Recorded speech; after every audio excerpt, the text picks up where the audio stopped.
Vítam vás na debate Lucia Talks, som Lucia a dnes vítam moje dve hostky. Téma, ktorou vás dnes budeme sprevádzať, je život s úzkosťou a s panickými atakmi. Vítam tu Evu Belešovú a vítam tu Nikolku. A obidve dámy tu mám pretože jedna sa odvážila rozprávať svoj osobný príbeh, takže ideme sa rozprávať o tejto téme za jednotlivca z tej osobnej roviny. A Evi, teba aj osobne poznám a si človek, ktorý sa venoval psychiatrii. Už 10 rokov sa jej nevenuješ, ale budeme ťahať určite aj praktické zážitky a rady z tejto tvojej pracovnej sféry. A teraz si tréner NLP metódy. Tak dámy, vítam vás. Ahoj. Ahoj. Nikolka, ty si ma oslovila cez LinkedIn, že by si chcela urobiť rozhovor o tom tvojom živote, s čím ty žiješ. Žiješ s úzkosťou a panickými atakmi a tak sme vlastne túto tému nazvali. A ja sa ťa hneď opýtam úplne na úvod, že prečo ty si cítila, že o tejto téme chceš rozprávať? Pretože som tak nejako za celé tie roky mala pocit, že by môj príbeh možno mohol niekomu pomôcť. Tak ako mne pomohli iní ľudia, iné podcasty, iné články, tak ako keď som sa prvýkrát dozvedela, že vlastne mám panickú poruchu, že to nebolo skrz lekára, ale bolo to práve skrz rôzne zážitky a príbehy ľudí na sociálnych sieťach, kedy mi došlo, že sa mi deje také niečo a po rozhovore s tebou som bola ešte radšej, že som sa na to dala, pretože sa mi páči, že to skutočne vieme dať do roviny, ktorá pomôže. Nie je to len môj príbeh, ja som blablabla, jednoducho poďme sa rozprávať o mne, ale bude to s praktickou pomocou. Čo ľudia môžu robiť, čo môžu spraviť, aby to mali možno ľahšie, ako som to mala ja, pretože to bolo ešte v dobe, kedy sa o tom zase tak veľmi nerozprávalo. No povedz, môžeme prezradiť, koľko máš rokov? Jasné, ak vieš, ja som nad tým naposledy rozmýšľala. Tak povedz, koľko máš rokov, ale hlavne ako keby odrasto od toho, že koľko rokov vieš, že žiješ s úzkosťou a s panickými atakmi. No, prvýkrát som dostala panický atak v 15. To som bola 9 na základnej a vlastne mala som to 10 rokov predtým, než som začala niečo reálne riešiť a teraz mám takmer 29. Takže už sú to nejaké 4 roky, čo sa liečím a život je ľahší, život je krajší. A hej, ale bolo to 10 rokov, kým som sa vlastne odhodlala a povedala si, že sú tu aj iné cesty, ako to nejako potláčať a snažiť sa prežiť. Dobre, určite veľká odvaha. Ďakujem, že si ma oslovila, pretože moje debaty, diskusie sú práve na témy, ktoré sú, nazvime to tak, viac stigmatizované v spoločnosti a môjim zámerom je otvárať ich a rozprávať sa nielen akože o tom, čo ľudia prežívajú, ale akým spôsobom sa vieme k tomu možno postaviť a si s tým naložiť. A ako je veľmi dôležité o tom rozprávať, lebo čo môže prísť, keď sa o tom nerozpráva. Tak Evi, teraz sa obratím na teba. Tak ty ako odborníčka, nielen bývalá odborníčka, ale teraz v rámci tvojich tréningov v rámci NLP metódy sa zaoberáš uvoľňovaním. Ako si to nazvala? Aby sme tvoju myseľ uvoľnili a prešli viac do tela a zažívali veci, ktoré máme možno traumatizované. Tak povedz ty, čo tá NLP metóda možno je? Skúsme sa najskôr k tomuto, pri tomto pozastaviť. To si ma teraz trošku zaskočila, lebo to som si tak úplne akože nespojila s touto témou, ale dobre. No prepáč, dostanem sa k tomu, že vlastne ako ty teraz pomáhaš práve pri v podstate aj pri úzkostiach. Nie, v pohode. V podstate akože väčšinou ľudia poznajú NLP, je to taká zvláštna skrátka, volá sa to, že neurolingvistické programovanie, má to niečo dočinenia vlastne s nervovým systémom, s lingvistikou, to znamená s rečou a s programovaním. Že vlastne vychádza to z toho, že veľa toho nášho fungovania alebo väčšina toho fungovania je vlastne automatická. Ja by som možno tuto trošku odbočila od NLP a išla viacej k takému ako somatickému prístupu, že existuje niečo, čo sa nazýva, že polyvagálna teória, ktorá sa zaoberá vlastne fungovaním autonómneho nervového systému. No to znie tak veľmi odborne. Znie to veľmi odborne, asi hej. A nie je to možno až také komplikované, ako sa to zdá, ale to, čo chcem povedať je, že vlastne ten autonómny nervový systém, on nás vlastne ako keby, že keď je v akcii ako keby jedna tá časť, tak nás to vlastne uvedie do takej akcie a s tým vlastne súvisia napríklad aj úzkosti, že vlastne je príliš ako keby nabudená tá sympatická časť toho nervového systému, autonómneho. A potom vlastne máme ešte druhú časť, parasympatickú časť, ktorá nás vlastne dokáže tak ako keby uvoľniť, až sme vlastne takí ako relaxovaní, vieme napríklad odpočívať, ale môže to vlastne v nejakom extréme skončiť vlastne aj v paralýze. A ja by som sa možno, mi to príde také ako užitočnejšie sa možno oprieť trošku o toto v priebehu vlastne aj toho nášho rozprávania, že myslím, že to bude dávať taký ako keby väčší zmysel v tom celom.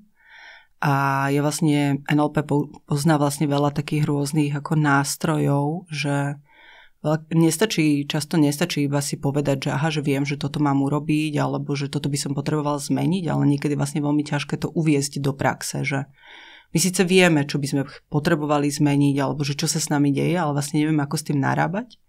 A NLP má vlastne veľa takých veľmi funkčných, alebo takých akože užitočných, alebo ako si to nazvala, takých akože metód, hej, ale že to naozaj proste funguje, že vlastne človek urobí tú zmenu s takou ako väčšou ľahkosťou, lebo proste ľudia vedia, čo by potrebovali zmeniť, alebo dokážeme zmeniť aj to, ako sa napríklad niekto cíti v určitej situácii, pretože to je vlastne všetko ako keby naučené, že vlastne to naše telo si to pamätá.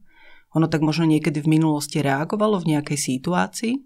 Postupom času si to vlastne tak ako keby si to opakujeme a my s tým vlastne nedokážeme veľa robiť, že to sú všetko podvedomé veci a my vlastne v NLP s týmto pracujeme. Ďakujem ti veľmi pekne. Nikolka, my pri našom prípravnom rozhovore sme si veľmi veľa vecí povedali a ja som si, keď som si ho spätne počúvala, tak ty si presne pomenovala, že je to proste chemická reakcia v tvojom tele a ty vieš, že to je niečo, čo je s tebou, že je to v poriadku, keď máš úzkosť alebo keď máš ten panický atak, že si s tým potrebuješ dať rady a že vieš, že nie si nenormálna. Hej? Tak v podstate teraz nadviažem Evi na to, čo si povedala, to, že čo sa nám deje v tom tele, hej, keď máme tú úzkosť, že nejaký chemický koktail dokáže nás to dať možno až do nejakej paralýzy a to už je, že čo sa deje. Hej. A teraz poďme si povedať, že čo to vlastne tá úzkosť je a panický atak. Úzkosť je jedna vec, panický atak už akoby na to nadväzuje, ja tomu rozumiem, ale že keby nás niekto počúval a povedal si, neviem, či trpím úzkosťami, skúsme to povedať z takej tvojej aj odbornej praxe, hej, pomenovať a Nikolka, určite ty povedz, že čo sa ti diali ako príklady, že ako si sa cítila pri tej úzkosti. Tak vieme to takto pomenovať?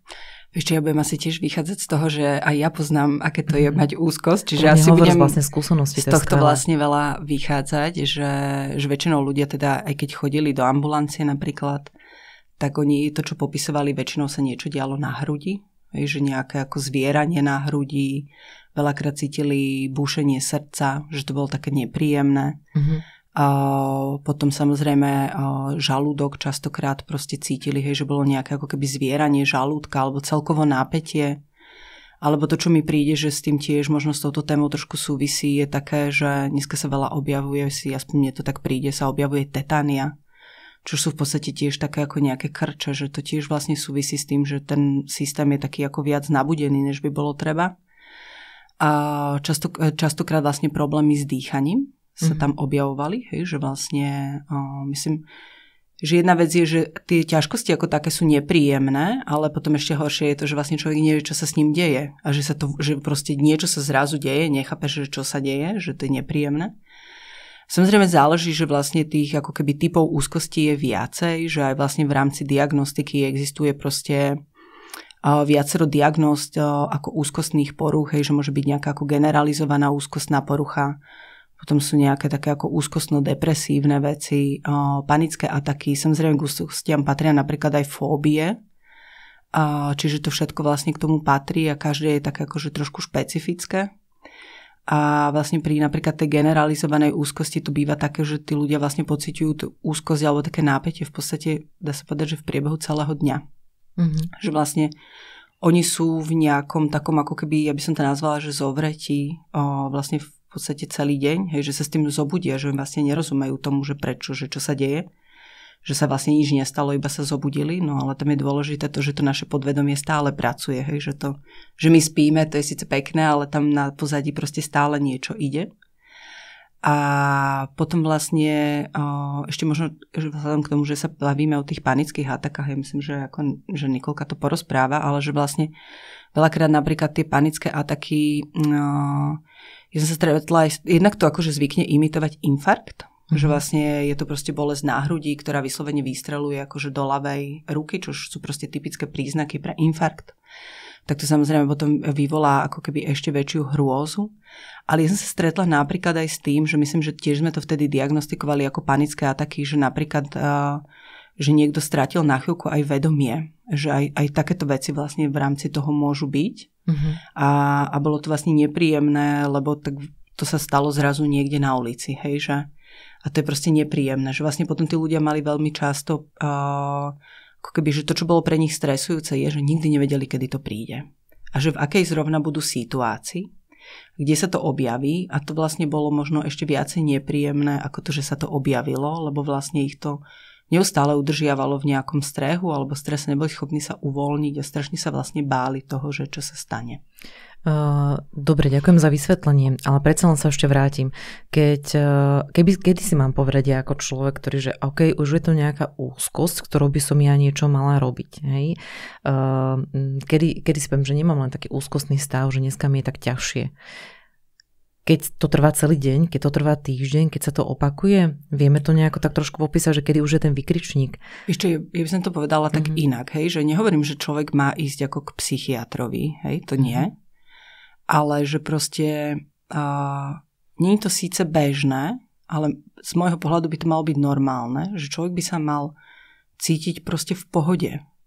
A že pokiaľ sa z akéhokoľvek dôvodu necíti byť v pohode, to znamená, že či už zažíva nejaké napätie a môže to kľudne dávať do súvisu proste s prácou alebo s čímkoľvek, tak by mal vlastne s tým niečo robiť.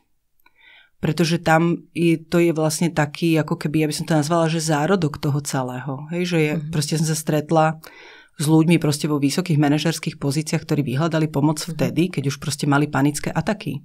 Ale keď sme sa potom spolu ako rozprávali, tak vlastne to, čo som zistila, je, že oni vlastne roky ako potláčajú nejaké svoje nepríjemné stavy, len tomu sa vlastne vtedy ani možno toľko neprikladalo význam.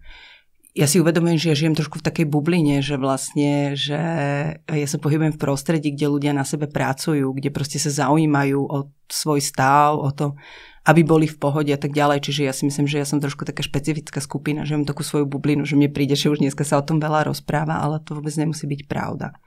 To možno skôr Nikolka bude vedieť povedať.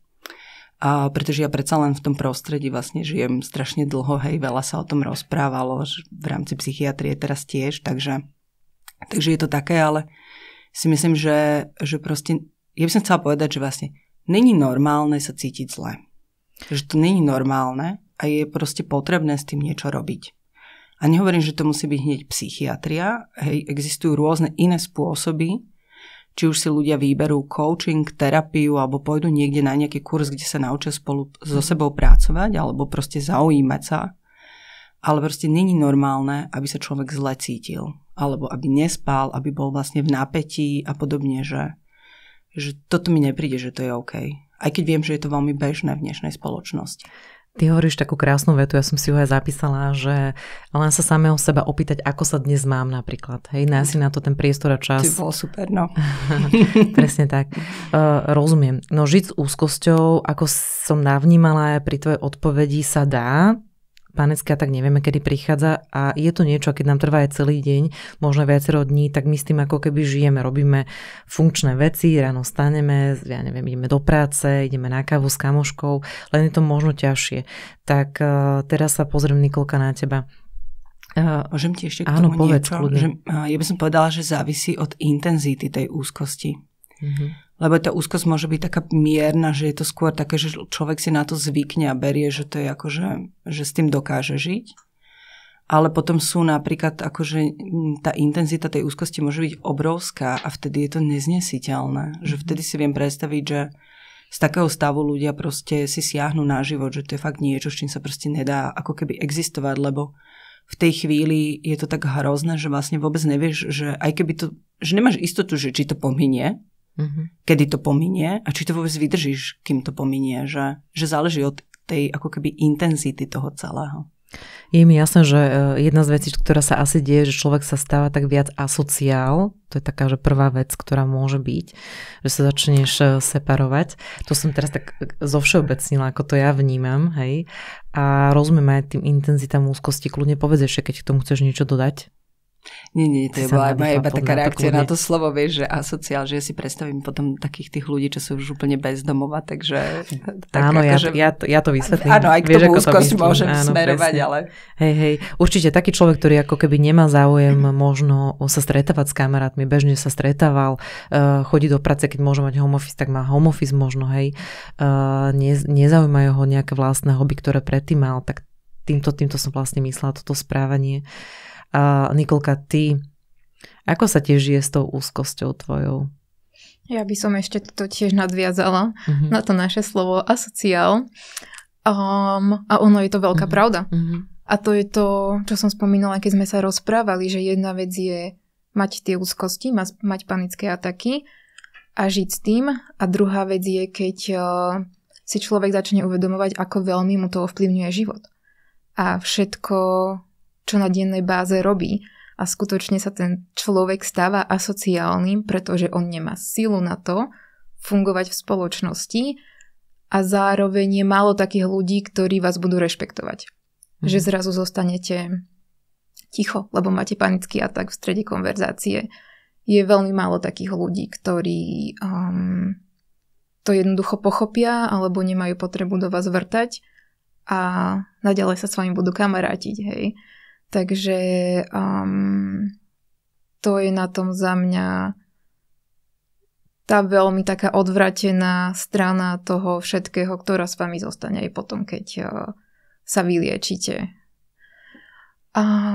Takže momentálne je to pre mňa jednoduchšie žiť s úzkosťami. Ja som sa teda, keď som mala tých 25, po tých 10 rokoch, ja som sa rozhodla navštíviť psychiatra, pretože presne už som sa dostala do stavov, kedy som fakt nevládala. Akože musím povedať, že ja osobne som nikdy neuvažovala nad tým, že si vezmem život. Nikdy tam neboli takéto nejaké myšlienky, že by som vyslovene plánovala, ale áno, napadlo mi, že už chápem, prečo si niekto vezme život, pretože necítiť nič momentálne by bolo veľmi príjemné. A už tá myšlienka samotná ma vystrašila. Že už keď rozmýšľam nad tým, ako príjemné by si bolo vziať život, aj keď som sa nikdy nedostala k tomu, že by som to plánovala, ma vydesila.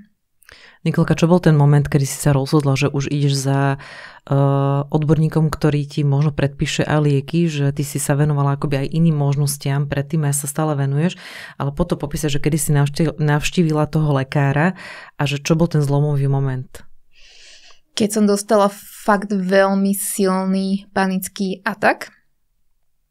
Ako vyzeral? Popíš. Úplne z ničoho nič, úplne si pamätám, ako som sedela na gauči, čítala som si knihu, sedela pri mne mama a pes a zrazu mi zostalo zle, tak akože klasické príznaky, bušenie srdca, triasla som sa, potila som sa, zvieralo mi hrdlo, žalúdok a hlavne problémy s dýchaním, čo bol vždy pre mňa taký akože zlomový bod, fakt ten pocit, že sa nedokážem nadýchnuť. A hlava, lebo to nie sú len tie fyzické príznaky, ale to, že hlava vám v tej chvíli začne hovoriť, že zomierate. Toto nedáte, jednoducho to je vaša posledná chvíľa. A aj keď to trvá dlho a uvedomujete si, že no tak asi reálne nezomieram, tak stále vás tá hlava presvieča, že jednoducho sa deje niečo veľmi zlé a ten atak tedy trval tak strašne dlho, že ja som teda vždy volala, že po sebe zanecháva smrad v úvodzovkách, jednoducho taký zlý pocit po veľmi dlhú dobu. To, čo znamená, že dlho, hej? To je 10 minút, pol hodina, hodina. Aby si ľudia vedeli predstaviť, že čo znamená, že keď trvá atak, že to je 5 minút, že ma to hodí o zem, hej? Alebo to môže naozaj dlho trvať, čo to je? Koľko to bolo ono minút? Záleží. Ak sa bavíme konkrétne o tomto, tak by som povedala, že to bolo dobré cez pol hodinu, možno hodina, čo mi bolo ale fakt, že intenzívne zle. A potom som bola celý deň z toho ešte rozhádzaná a ešte niekoľko dní potom, vlastne niekoľko týždňov potom, čo ma už potom dohnalo k tomu ísť k psychiatrovi, pretože mi bolo non-stop zle. Nebolo to tak ako predtým, že som dostala, dajme tomu, panický atak. Deň som sa po ňom cítila zle, potom mi vedelo byť aj pár mesiacov dobre, ja som niekedy ani nevedela, že také niečo reálne mám, ale potom prišlo obdobie, ktoré bolo horšie a toto bolo veľmi zle a už som skutočne bola nielen psychicky, ale aj fyzicky unavená, pretože máte non-stop telo v krči, non-stop srdce, non-stop žalúdok, nechutí vám jesť. A už som skutočne nevládala a vtedy som sa rozhodla, že toto už ja sedeniami nedokážem zvládať. Dobre. Ty vieš aj sama za seba, že čo ti to spúšťa, tie úzkosti a panické ataky? Prišla si za tú celú dobu na to? Prišli ste na to? To bolo úplne, že kedykoľvek, lenže ono už po čase zažiješ panický atak u seba v kuchyni. Keď sedíš na gauči, keď pozeráš telku, keď počuješ konkrétnu pesničku a ono ti to začne spúšťať. Hej, čiže napríklad roky potom a vlastne naši museli vymeniť gauč, aby som tam, teraz tam môžem v pohode sedávať na tom mieste, ale keď tam bol starý gauč na tom mieste, kde sa mi toto stalo a kde som potom týždne len ležala a snažila sa to všetko predýchať, a už len to miesto mi to spúšťalo. Môžem ti trošku do tohto?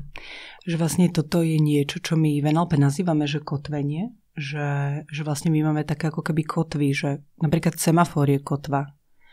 Že keď človek vidí ako červenú na semafore, samozrejme, že je zo pár borcov, ktorí ako pridajú plyn, hej, ale väčšinou je to tá reakcia to, že zabrzdíme a to je automatické, že my vlastne o tom nepremýšľame. A že vlastne existuje že veľa rôznych ako kotiev, môžu byť napríklad tie miesta, že vlastne toto je niečo, čo potom akože že vzniká, že keď máš vlastne taký nepríjemný zážitok, tak ono to zostane vlastne spojené s miestom, zostane to spojené napríklad aj s nejakou, môže to byť pesničkou, môže to byť nejaká vôňa, môže to byť čokoľvek a že toto potom zase vyvoláva. Neplatí to teda iba pri týchto úzkostných stavoch, ale platí to vo všeobecnosti. To znamená, že aj príjemné veci máme takýmto spôsobom zakotvené, ale že vlastne toto je ten automatizmus, na základe ktorého my vlastne fungujeme. Že proste keď sú takéto nepríjemné zážitky, tak vlastne keď ja idem znova na to miesto, alebo viem, že ma to znovu čaká, nejaká napríklad činnosť alebo niečo, tak ja už vlastne podvedome očakávam, že to znovu príde a tým vlastne aj tak trošku tomu ako keby napomôžeme. Hej, že ten strach sa v nás vlastne prebudí, že to vlastne príde. Hej, a preto potom vlastne napríklad aj výmena gauča je super vec, že vlastne pritom taká prestane pripomínať. V podstate. Hej, keby sa to tak všetko dalo odstrániť takým spôsobom. Celý byt prerobiť. Bude dobre. Áno. Vieme vždy určiť, že čo spúšťa úzkosť u človeka a následne tie panické ataky a vždy je možné to vysledovať a je to dôležité. Vy? Vieš čo, pri panických atakoch sa to nedá vysledovať, pretože to vlastne patrí medzi tie úzkostné poruchy, ktoré ako keby nemajú úplne jasný ten spúšťač. Že fóbie napríklad majú jasný spúšťač. Že je to, ja neviem, pavúk alebo had alebo čokoľvek, veľa ľudí a podobne, že tam je to jasné a práve pri tých panických atakoch to nie je úplne jasné. Ale ja som sa napríklad veľmi často stretávala s tým, že sedím na gauči pri telke, s tým často ľudia chodili. Že potom som to trošku pripisovala aj tomu, že možno, že keď sa dostanú do kľudu, že vlastne vtedy ako keby sa tam zrazu hlási ten organizmus, že není niečo v poriadku, že je to vlastne taký ako keby varovný signál. Ale pri panických atakách sa toto nedá vysledovať. Že tam není úplne niečo také ako keby zjavné, že čo to spôsobuje. Môže byť niečo také ako keby, že toto k tomu napomáha, ale že by to malo, že úplne že jasný spúšťač, tak to nie. A keď sa pozrieme na Nikolkin príbeh, tak ona vlastne v 15 rokoch akoby začala evidovať, že úzkosti máva, tak je podľa teba dôležité sa pozerať spätne do minulosti, že prečo vtedy vlastne vznikali tie úzkosti. Treba to hĺbkovať, alebo treba už ako keby nad to nadstavovať, že poďme to riešiť a poďme si dávať tú otázku, že kedy sa cítim dobre, hej? Aký máš na to názor? Tých prístupov je viac, hej? Že jasné, že je potrebné sa nejak naučiť ako keby aj zvládnuť tú momentálnu situáciu.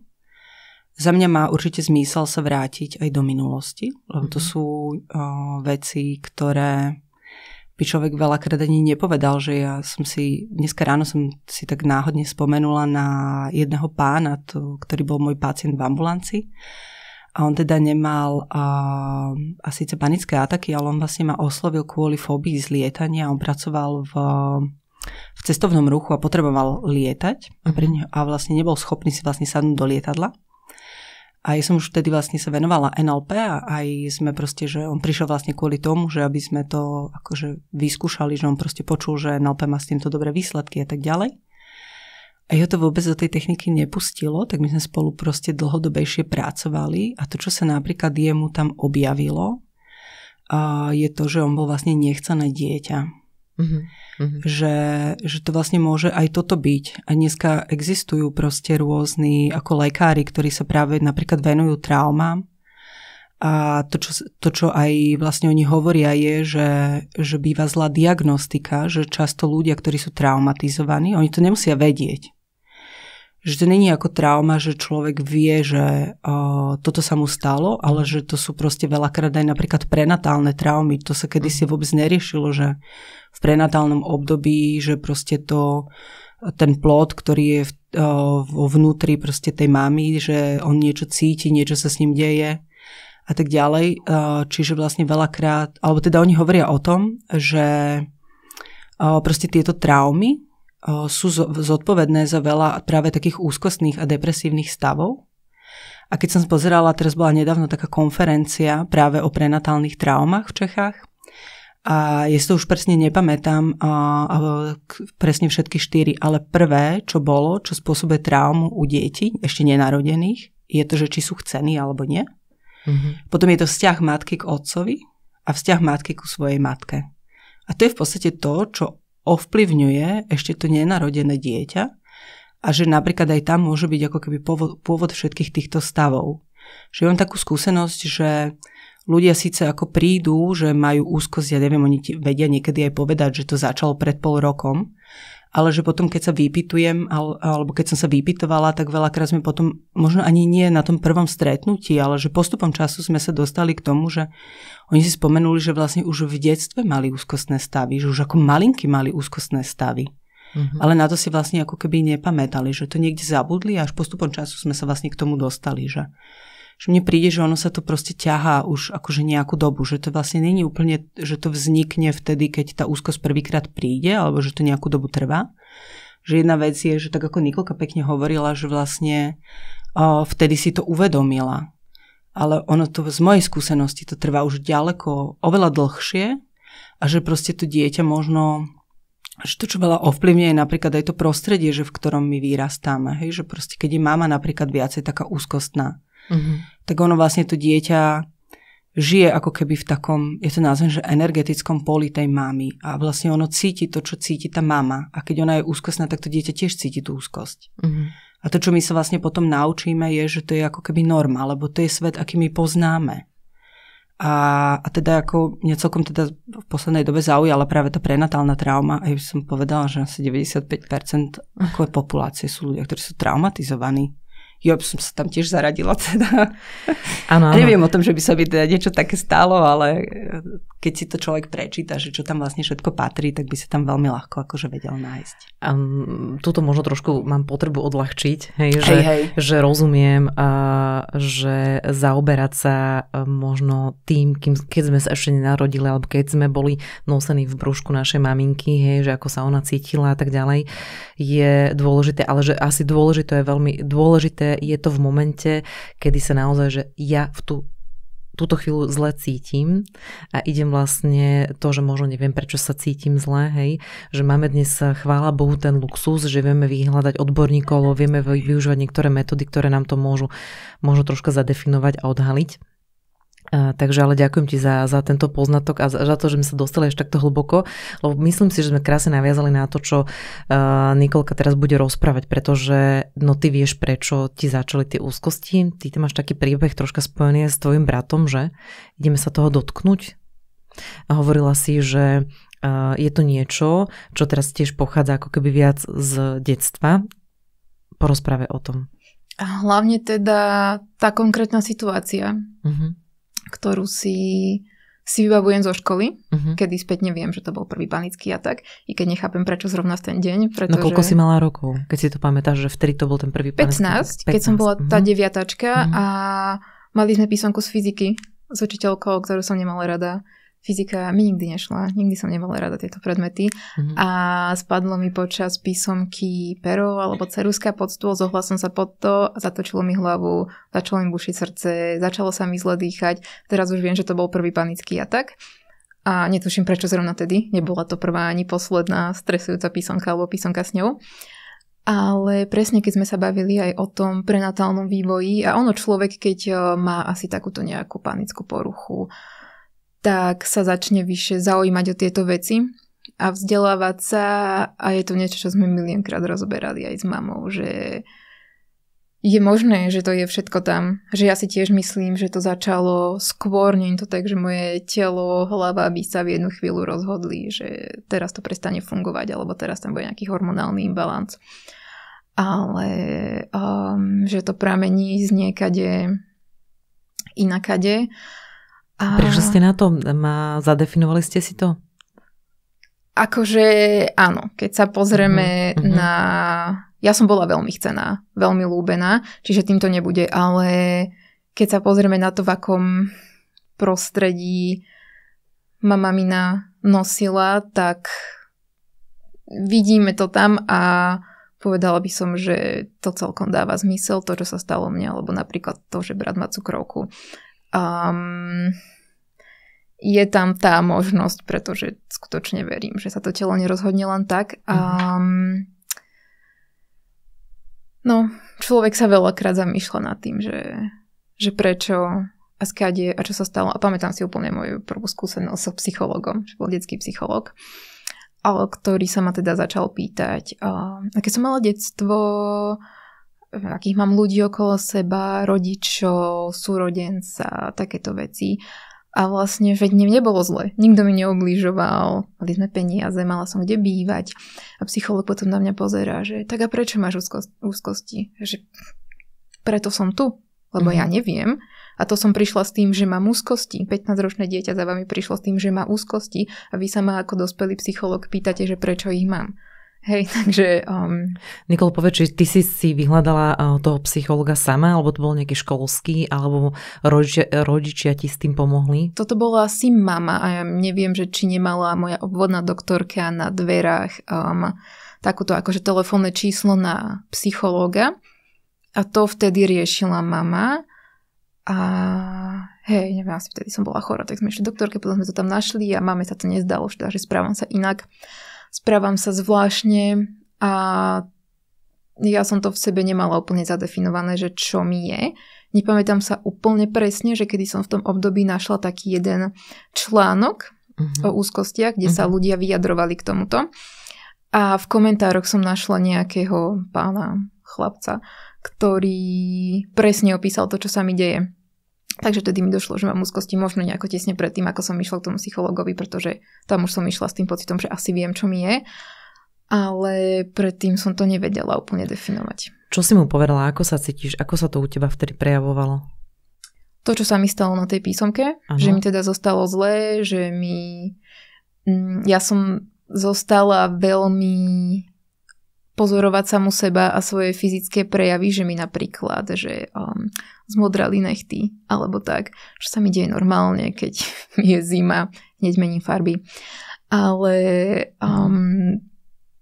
takéto veci, alebo ako je mi v škole, hej, dajme tomu, že som bola vždy jedna z tých, ktorá mala kamarátky, ale vždy tam bol niekto, kto si do mňa rád šťuchol. Takže aj takéto veci sme riešili a snažil sa priznať to, že teda prečo sa mi to stalo a ja som vtedy mala problém chodiť do školy, hej, zrazu to bolo komplikovanejšie, no som bola v krči. A vtedy som ešte hrávala na flautu, kde teda tiež učiteľ začal byť zo mňa nervózny, pretože som sa nedokázala sústrediť, lebo mi bolo stále zle. Takže takéto veci som mu opisovala, mal tie fyzické príznaky, mal to, čo sa mi deje v hlave, mal k tomu nejaký akože background z minulosti, z detstva. Ale to bolo prvý a posledný krát, čo som u neho bola, pretože ďalej som to už potom so psychológom neriešila v tej dobe. Aký tam bol dôvod, že si už k nemu viackrát neprišla? Možno mi to už vtedy došlo, že povedal zo pár takých vecí, s ktorými som už vtedy nesúhlasila, i keď to trvalo trochu dlhšie, kým mi došlo, že to, čo sa ma spýtal reálne, že ako, prečo je ti zle? Až neskôr mi došlo, že to bola z jeho strany hlúposť, ale možno som sa vtedy začala aj cítiť lepšie, pretože hovorím, ja som mala obdobia, kedy ja som nevedela, že mám úzkosti, respektíve vedela som, že tam takým niečo stalo, že sa to môže vrátiť, ale nebolo to stále zlé. To boli obdobia, kedy som to ignorovala, kedy som s tým nič nerobila, možno, že vtedy, keby som chodila na terapie pravidelne, tak keď by tá úzkosť prišla, tak už by som bola inak vybavená na to, aby som ju zvládla. Povedala si pritom jednu veľmi podľa mňa dôležitú vec, že išla si tam aj na popud tvojej maminy. Kto boli tí ľudia, s ktorými si začala o tom rozprávať, že sa nejako inak cítiš? Mama určite.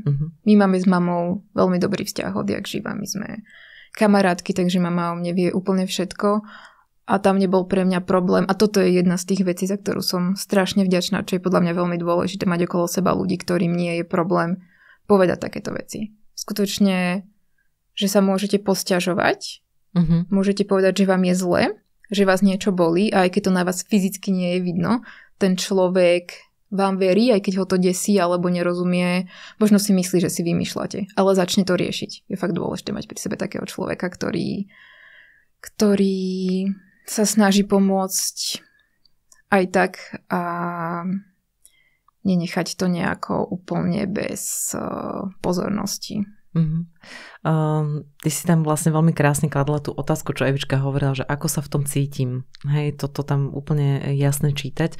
Stretla si sa počas tej strednej školy, ale aj teda s opačnými reakciami, aj keď tí ľudia nevedeli a nenazývali to, že to je tá, ktorá žije s úzkosťou, hej, alebo teda má nejaké ataky. Čo tam prebehlo? V čom ti tí ľudia podľa teba nerozumeli? Oni v ničom. A povedz, že kto to boli tí oni? My sme sa tak stretli ľudia, s ktorými ja som chodila na strednú do triedy. Tam bol možno jeden človek, ktorý je moja krvná skupina, s ktorým si rozumiem, ale zvyšok to boli ľudia, s ktorými ja som si nemala čo povedať, ale spätne si uvedomujem, že to už boli tie úzkosti. Vtedy trvali, dajme tomu, rok, kým som išla na strednú, hej. Ale ja som bola veľmi bojazlivá, utiahnutá, tichá, jednoducho nebudem sa s nikým rozprávať, radšej sa k nikomu nepriblížim. To sú veci, ktoré si oni začali všímať a to, že ja som vlastne mala panické ataky a takéto veci občas v škole, ale myslím, že som to vždy vedela dobre zakryť a zahrať. Že v podstate toto oni asi nevedeli, neriešili, ale to, že som bola iná, hej, že som bola jednoducho tichá, že som sa s nimi nerozprávala, že som sa bála za nimi ísť a postupne vás tí ľudia začnú hovárať a začnú vás šikanovať a tým pádom za nimi už vôbec nejdete, pretože viete, že keď prídete, tak sa vám zase len vysmejú a v istom bode už je skutočne jedno, čo poviete. Aj tak budete vysmiatí. Dozvedeli sa tí ľudia niekedy teda, že či žiješ? Nie? To nie? Nie. Nič o mne nevedeli. Absolútne vôbec nič, okrem toho, že som introvert a to im úplne stačilo k tomu. Ale ja verím, že do toho môjho introvertizmu prispievala práve tá panická porucha. Vtedy som bola úplne iný človek, ako som teraz. Rozumiem. Takže tvoji najbližší ľudia boli, že maminka, ešte niekoho si mala v blízkosti takého, s ktorým si zdieľala to, čo sa ti deje? Možno jej mamu. Viem si predstaviť. Nepamätám si to, viem si predstaviť, že babke som tieto veci rozprávala. Ale inak nie. Mala som dobré kamarátky okolo seba, ale nerozprávala som sa o tom s nimi. Nevedeli to o tebe? Dozvedeli sa to v podstate niektoré tento rok, niektoré 2-3 roky dozadu. Dobre, tak už keď hovoríš, že sa to dozvedeli, tak aké boli reakcie spätne? Ako na to teraz pozerajú možno oni? Čo ti na to povedali? Tak také kamarátky, s ktorými som sa dlhšie nerozprávala a potom sme sa znovu začali rozprávať s tým, že teda toto a toto sa mi stalo, aj preto som bola taká a taká, že som mala takú nejakú potrebu sa obhájiť. A tie boli prekvapené, prečo si nám to nepovedala a tak, lebo človek nechodí dokola a nerozpráva takéto veci. A kamarátka, s ktorou som bola celé tie roky v kontakte, tak táto zobrala úplne v pohode. Tej som to, neviem, či som mi to povedala, keď sme išli spolu do Holandska, lebo som si vravela, že toto bude pre mňa veľmi náročné cestovať, letieť, byť v cudzej krajine s panickými atakmi, s cudzými ľuďmi. Vedela som, že to bude náročné, tak som potrebovala niekoho, kto bude vedieť, že dobre, toto sa mi deje, toto mám, ak sa budem chovať zvláštne, tak sa mi deje toto, nie je to tým, že by som tu s vami nechcela byť, že je mi tu zle, ale tým, že mám jednoducho panický atak. Ale fakt musím povedať, že všetci ľudia, ktorí mám okolo seba, keď sa to dozvedeli, všetci reagovali úplne normálne s otvorenou myslou. Nikdy sa mi nestalo, že by sa mi niekto vysmial, alebo sa so mnou prestal rozprávať, alebo také niečo. No ale zároveň, či sa udialo aj to, keď si im to povedala, že OK, my sme ale na tebe niečo videli, že sa deje niečo také iné, neštandardné. Nie, nemyslím si. Skutočne boli ľudia skôr prekvapení. Niektorí ma spoznali v tom období, kedy som o tom rozprávala otvorenejšie, že možno nemali toľko času ma pozorovať, nejako si uzatvoriť, spraviť si nejaký názor o mne. Ale ja si myslím, že som to dokázala dobre skrývať. Že skutočne, či už som to skrývala sama pred sebou, alebo som nechcela na ulici vyzerať zvláštne, aby sa ľudia na mňa pozerali. No a to je tá otázka. Evi, máme potrebu skrývať, keď sa nám takéto niečo deje. Keď ľudia prichádzajú za odborníkmi, a či už ideme psychológ, nejaký terapeut, psychiater, chceme, aby to tam ostalo väčšinou. Určite. Tiež si to myslím. Je to taká ako intimná téma. Myslím si, že častokrát ľudia možno aj majú pocit nejakého takého ako keby zlyhania, že sa to vlastne deje, že to mali nejak ako keby zvládnuť, alebo že ste mali niečo robiť, alebo ja neviem, že príde mi, že hej, že to vnímajú aj možno ako nejaké také svoje zlyhanie čiastočné. A druhá vec je, že je to taká citlivá téma. Že sú to veci, ktoré asi nechceme s každým ako keby otvárať. Možno práve aj kvôli tomu, čo Nikolka hovorila, že vlastne môže nastať aj nejaké ako neporozumenie tomu. A to, čo mi išlo vlastne ešte hlavou, keď ona o tom rozprávala, je to, čo som ja spomínala, tú teóriu na začiatku. Tak tam sú vlastne ako keby také 3 systémy, z ktorých môžeme fungovať. A prvý sa nazýva, že to je systém zapojenia, kedy my vlastne sme v spojení jednak aj so sebou, ale aj s druhými, že vlastne keď sa napríklad aj niečo deje, tak dokážeme napríklad požiadať o pomoc alebo pozdielame s druhými niečo, že takým spôsobom ako keby sa snažíme udržiavať možno nejakú rovnováhu, alebo ako by som to nazvala, hej? Že v takom, oni to nazývajú, že sme v takom ako regulovanom stave. Prepáč, že tu ťa preruším, a to je v podstate Nikolkým prípad, lebo ona požiadala o pomoc nielen jedenkrát. Úžasné, hej? Ja by som povedala, že ty si skôr taký výnimočnejší príklad toho, ako ľudia prežívajú život, ale žijú život s úzkosťou. Ja by som skôr povedala, že ona, že to, čo ona vlastne popisuje, nie je fungovanie práve z tohto systému spojenia. Že aj to, čo vlastne hovorí, že skôr bola taká tichšia, utiahnutá, introvertná, tak vlastne keď máme napríklad nejakú dlhodobú záťaž, hej, že človek je napríklad dlhodobo v strese, má veľa úloh, ale môže to byť aj to, že žije v nejakom nevyhovujúcom vzťahu, alebo práve to môže byť, že keby som sa zase vrátila k tým traumám, že aj toto vlastne vplýva na to, že či dokážeme v tom systéme spojenia vôbec fungovať. Ale vlastne keď ako keby nám to už nejde, alebo nevieme vlastne dosiahnuť ten regulovaný stav cez toto, tak to, čo nastáva, je, že sa dostaneme do systému akcie. A v systéme akcie je práve tá úzkosť. Úzkosť, hnev, tak tam je takéto útok alebo útek. A že vlastne vtedy už ako keby strácame to spojenie s tými druhými. Hej? Že človek sa vlastne viacej izoluje a A to mi práve príde, že toto je aj to, čo u nej ako keby, že to vlastne popisuje. Hej, takéto väčšie utiahnutie, takéto, že je človek ticho, že vlastne nevyhľadáva možno až toľko ten kontakt. Že toto je taký ako keby pekný príklad vlastne na to. A môže to vlastne skončiť až tým, že vlastne pokiaľ tá akcia, či je to ten útok alebo ten útek, že to vlastne má nevrátiť do toho regulovaného stavu, tak môže nastať paralýza.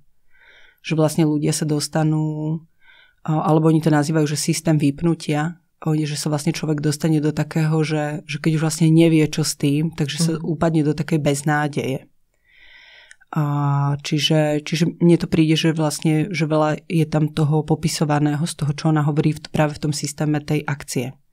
Že to spojenie s tými druhými tam nebolo až také, hej, že to, že samozrejme, že to, že požiadala o pomoc, že hej, že zase nie je úplne, že človek sa vôbec nekontaktuje, ale že je viacej taký možno stiahnutý a nevyhľadáva ten kontakt až tak. Nikolka, zažila si aj tú fázu paralýzy? Máš tam nejaké také príklady? Nemyslím si. Viackrát som počula o takých prípadoch, kedy sa úzkosť prejavuje tak, že človek odpadne a má takéto blackout, až ho to úplne vyradí z normálneho života. Ale to sa mi osobne nikdy nestalo. Raz, niekedy na začiatku, si pamätám, že som išla večer do postele a naši pozerali King Konga. Dodnes to nemôžem vidieť, ani počuť, ani cítiť, ani nič, lebo ma to vracia naspäť. A vtedy som dostala hodne silný panický atak, až sa mi začalo zahmlievať. Vtedy som skoro odpadla, paralýzu nie, takéto skoro odpadnutie, ale ináč takto sa to u mňa nejako neprejavovalo. Skôr som vždy zostávala vedome prežívať všetko to, čo sa dialo v mojej hlave a v tele. No, rozprávali sme o tom, že čo mohla byť akoby príčina u teba tých úzkostí, čo môže byť príčina úzkostí. Ako asi tie úzkosti vyzerajú všeobecne, ako vyzerá panický atak, ako vyzerali u teba. Ja by som ti k tomu ešte vlastne doplnila, že keď sme sa bavili o tom, že ako vyzerajú úzkosti, že vlastne s úzkostnými stavmi súvisí aj niečo takéto sa nazýva, že derealizácia, depersonalizácia. A to je vlastne tiež niečo, čo by mohli ľudia niektorí poznať. A je to vlastne, keď je taká tá derealizácia, tak oni majú pocit, ako keby ten život prebiehal za sklom. Ako keby vlastne neboli účastní na tom, čo sa deje. Hej, že proste niekde to beží ako keby okolo nich. A tá depersonalizácia je niekedy vyslovene také, ako keby, že to ich prežívanie vlastne ako keby nebolo ich, že sú takí, NLP to nazýva, že je to vlastne taký ako disociovaný stav, že človek sa vlastne odpojí od seba, ako keby sa na seba pozeral, že vlastne on není vo svojom tele, alebo není v tom ako prežívaní, ale že vlastne je niekde tak ako keby mimo. Hej, že to sú také, ja by som povedala, že to sú také ako obranné mechanizmy, ale myslím, že veľa ľudí s úzkosťou toto môže poznať. Že vlastne, že majú pocit, že ten svet sa odohráva niekde tam a že vlastne aj to, čo oni prežívajú, že ako keby to prežíval niekto iný, ako keby sa na seba pozerali.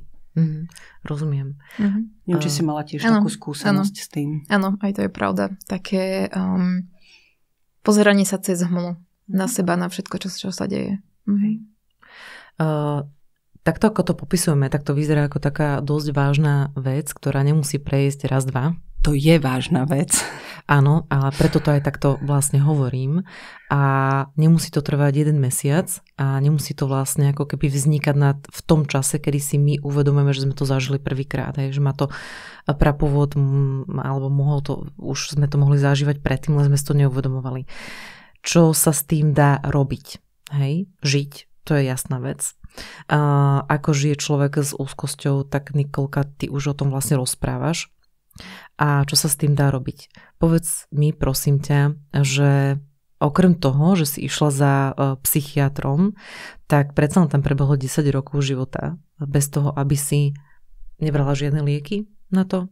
Hej? Čo si všetko akoby vyskúšala? Aké formy, metódy, nástroje, to tak môžeme povedať, na seba? Ja som to veľmi dlho neriešila, musím povedať. A asi až na výške som začala chodiť k psychologičke na také pravidelnejšie sedenia. Myslím, že to bolo raz mesačne. To bola nejaká školská? Nie. To bola, áno, súkromná. Ale uvedomujem si, že mi až tak veľmi nesedela. Keď som potom prešla k inej psychologičke, s ktorou som bohužiaľ mala len 2 sedenia, pretože potom sa tomu prestala venovať, tak to bolo úplne o niečom inom. Ale musím povedať, že ja som toho skutočne nejako veľa nevyskúšala, že človek sa vzdeláva, číta si, mne skôr pomáhala taká tá informovanosť, že viem, prečo sa to deje. Tuším, alebo že je to nejaká chemická reakcia, že jednoducho viem, že áno, je to reálne, dobre, toto sa mi deje, mám to nejako zadefinované, ale ja som teda potom chodila až na sedenia a potom som išla k psychiatrovi s tým, že som nechcela lieky, ale chcela som, respektíve nie stále brať lieky, chcela som lieky, ktoré bude mať pri sebe, keby náhodou niečo ako barličku. A až potom o pár rokov som išla k psychiatrovi s tým, že už že tak teda skúsime lieky. Pretože človek sa s tým naučí žiť. Človek si vyvinie nejaké vlastné metódy alebo tak nejako príde na to, čo v tej chvíli potrebuje. Pre mňa skôr fungovalo byť sama. Alebo niekoho objať, alebo si niekam lahnúť. Ale skutočne by to možno netrvalo tak dlho, keby som to viac riešila, ale znova mi príde, že v tom období sa o tom toľko nerozprávalo. Myslím si, že teraz, keby sa mi to začalo diať a mám okolo seba všetkých koučov, terapeutov, psychológov, všetky tie články, podcasty a takéto veci, tak som informovanejšia a viem, čo to je a viem, čo môžem robiť. Že tam bola vždy taká nejaká beznádej z toho, že čo môžem. Dobre, sú to psychológovia, teraz niekto vám dá termín o 3 mesiace. Čo ja mám robiť za tie 3 mesiace? Nehovoriac o tom, že je to finančne náročné. A to sú všetko znova veci, ktoré fakt prispievajú do takej tej celkovej beznádeje, čo mám robiť. A ešte vlastne to, že návonok častokrát človek nejak pôsobí, ako si povedala, že vedela som to uhrať, ale ty sama si hovorila o sebe, každý je samozrejme špecifický, že bola si žena, ktorá mala vzťah, hej, partnerský, bola si žena, ktorá vyštudovala vysokú školu, hej, popri tom robila si nejakú akoby prácu, nejaké hobby, OK, že návonok ťa mnohí ľudia brali ako na to, že plne zdravú osobu. Spätne, keď sa na to pozrieš, to maskovanie bolo podľa teba ako obranný mechanizmus, to si už povedala, hej. A je to niečo, čo ti ale ako keby odoberalo energiu. To je taká možno uzavretá otázka, ale...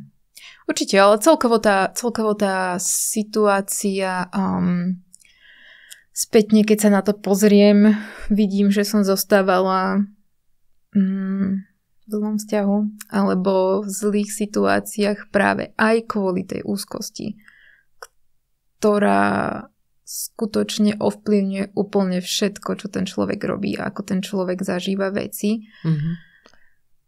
A aj to moje celkové správanie v spoločnosti, že áno, ja som navonok vyzerala, že mi nič nie je, že som len veľmi divný introvert.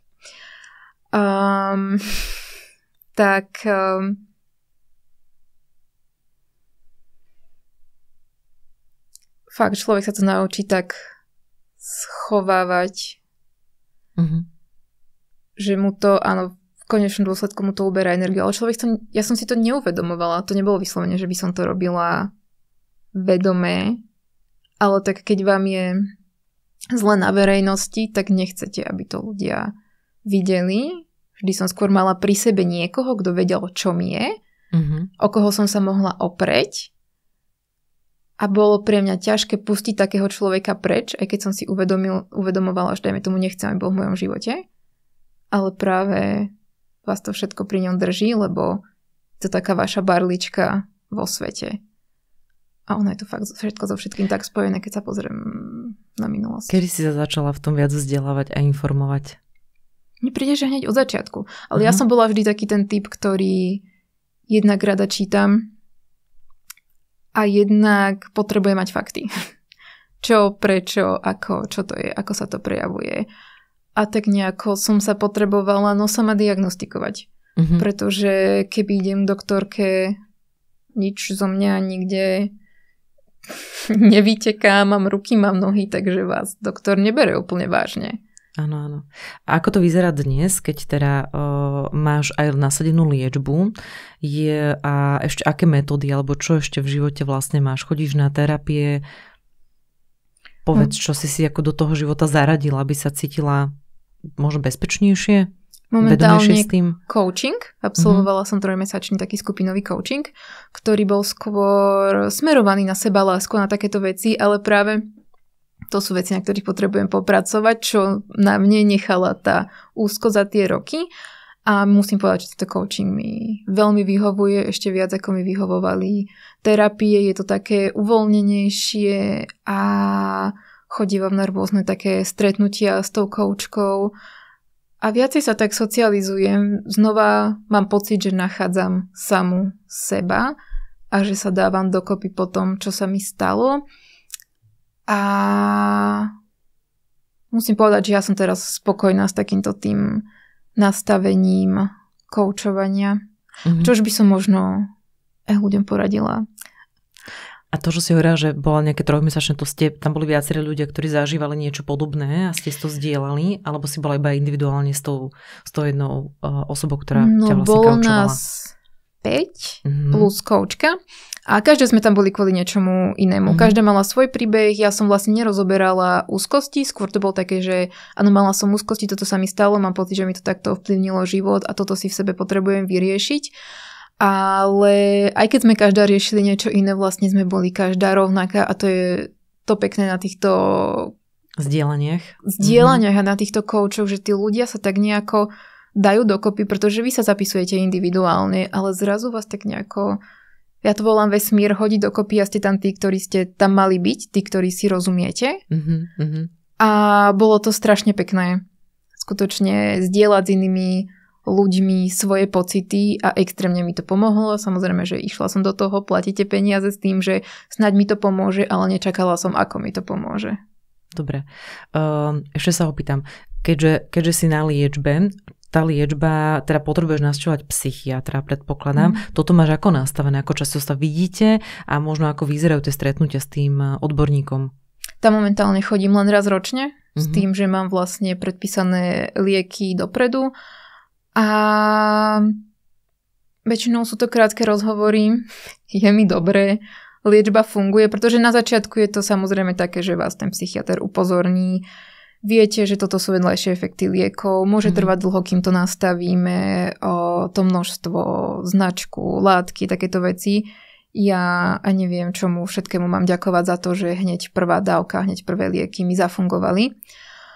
A takže vidíme sa fakt raz ročne. Teraz naposledy som mu akurát spomínala, že dobre, že občas sa cítim taká trochu rozhádzaná, ale tak sme sa dohodli, že není to nič také, kvôli čomu by stálo za to tú liečbu rozhadzovať. Čož by som asi úplne nechcela do toho rýpať do tých liekov, pokiaľ to nie je nejako že veľmi nevyhnutné. Takže momentálne to mám tak nastavené. Vždy je to krátky rozhovor. Psychiatr je v pohode, čo je teda veľmi dôležité, že ten človek je milý a že máte pocit, že vás aj počúva. A tu mám vlastne otázku, ako si vybrať správne toho odborníka. Evi, čo by si ty na to povedala, keby to niekto chcel teraz vyhľadať? Berme teraz odborníka, ktorý je, že my môžeme využívať totiž na Slovensku vec, čo máme ako hradené zo zdravotného poistenia, čiže človeka, ktorý je niekde v nemocnici ako odborníka, alebo môžeme si to potom zaplatiť a hľadať ho niekde vlastne nie v nemocnici, odporúčania, sociálne siete a tak ďalej. Ale môže to byť vlastne, vždy je to aj teda psychológ alebo psychiater, OK. Ako si vybrať toho správneho človeka pre seba? To máš teraz akože ale ťažkú otázku, hej? A tak to by som sa ako prvé opýtala, vieš, keby som mala niekoho známeho, u koho vidím, že tá úzkosť a panické ataky sú, že ako mu chcem pomôcť, no. Ono to má také dve roviny, vieš, že vlastne vybrať si odborníka, že určite na začiatku môžeš kľudne začať ako psychológom, než prejdeš k psychiatrovi. To je ako jedna rovina. asi by som nešla hneď do nemocnice, ale skôr by som hľadala teda ambulantného psychiatra. Prepáč, potrebujeme, sme sa o tom rozprávali, ale potrebujeme ísť za svojím obvodným lekárom najskôr. Nepotrebujeme. Sú vlastne určité odbory a psychiatria patrí medzi ne, kde človek vlastne nepotrebuje doporučenie praktického lekára, aby mohol navštíviť toho odborníka. Že niekde je to vyžadované, ale psychiatra môže človek navštíviť aj bez tohto. Ale by som sa vrátila k tej tvojej otázke, že ako si vybrať odborníka, že je veľmi dôležité, aby ten človek podľa mňa sadol. Že tak ako Nikolka hovorí, hej, že aj vlastne to, čo zdieľala, že keď bola u toho detského psychológa, neviem, ako bola myslená tá otázka, že prečo má úzkosti, ale trošku to znie tak ako neprofesionálne. Že asi vlastne človek v takej situácii skôr potrebuje nejakú ako podporu. Myslím, že v dnešnej dobe sa veľa odborníkov zhodne na tom, že vlastne taká tá terapia alebo tie sedenia, ktoré prebiehajú iba formou rozhovorov, nie sú úplne vhodné pre úzkostné stavy.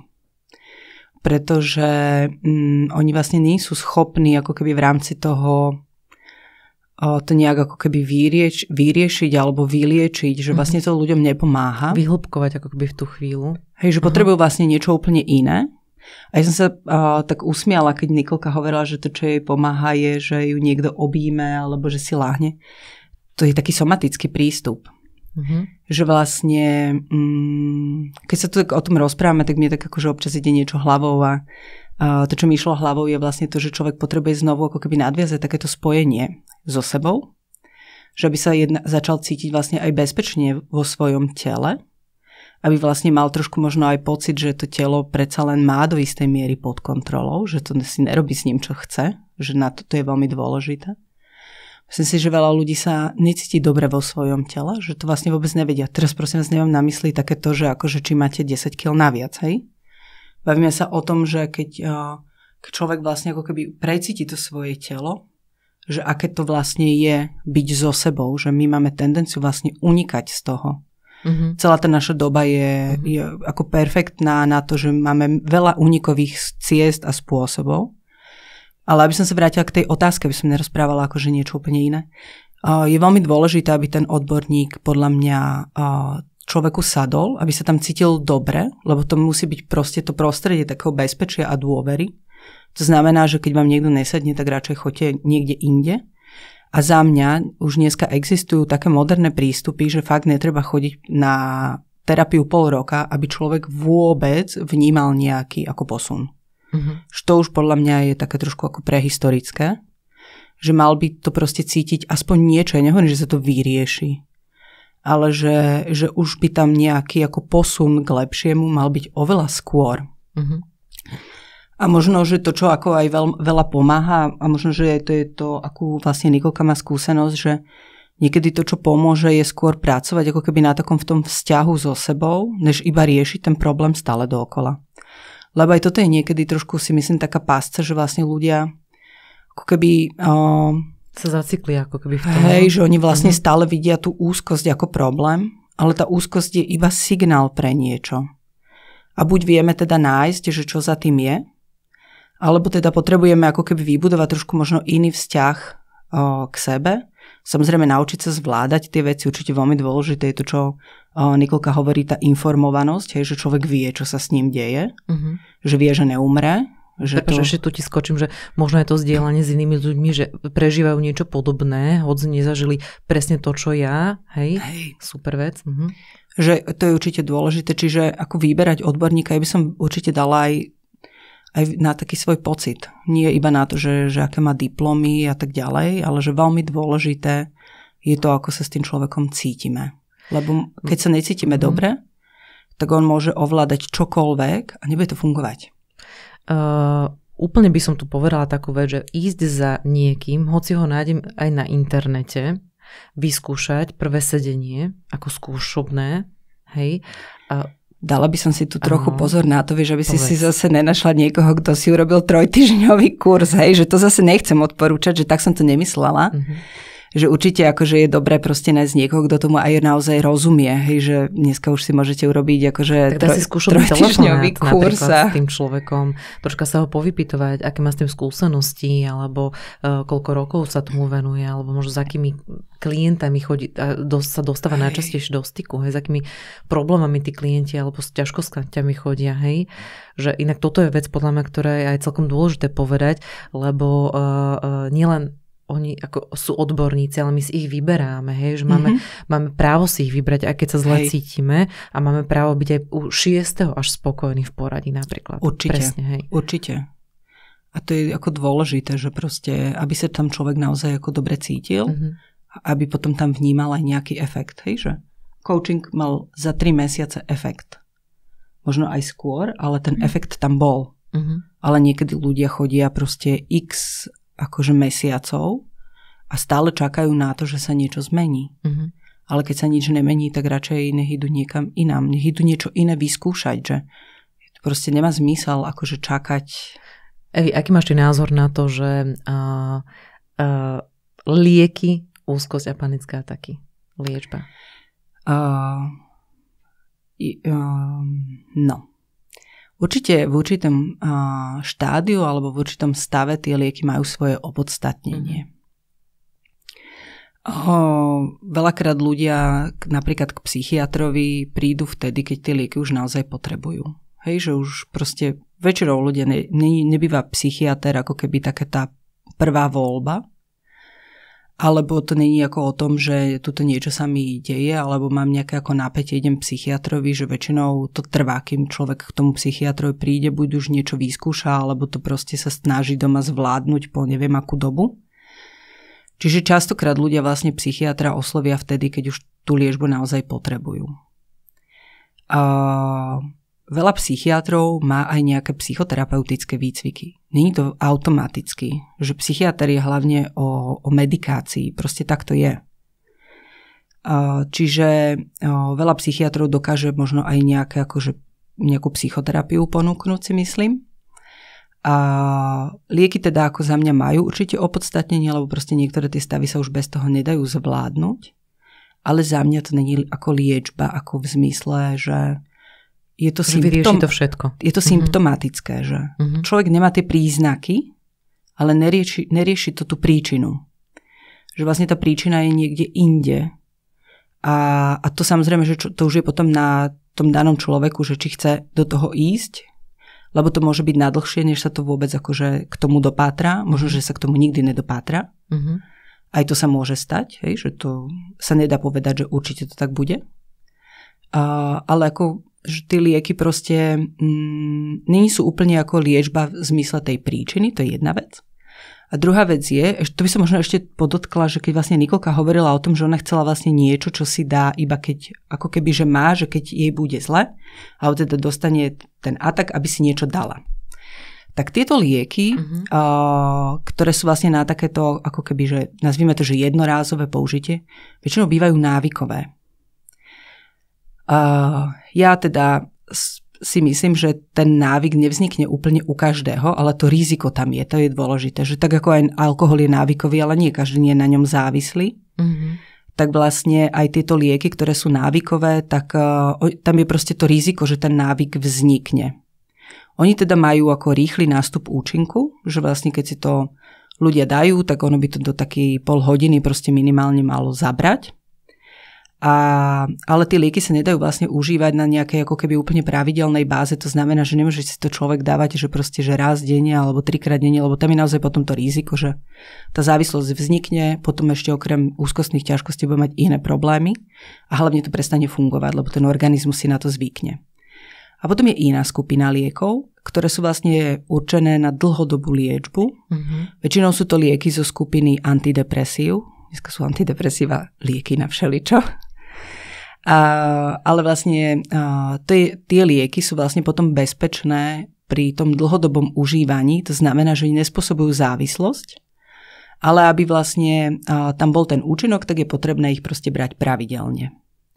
A teraz ono samozrejme podľa toho, že ako keby, že či človek mal akože jednu epizódu, alebo ako dlho to trvá a tak ďalej, tak podľa toho sa vlastne určuje dĺžka toho užívania.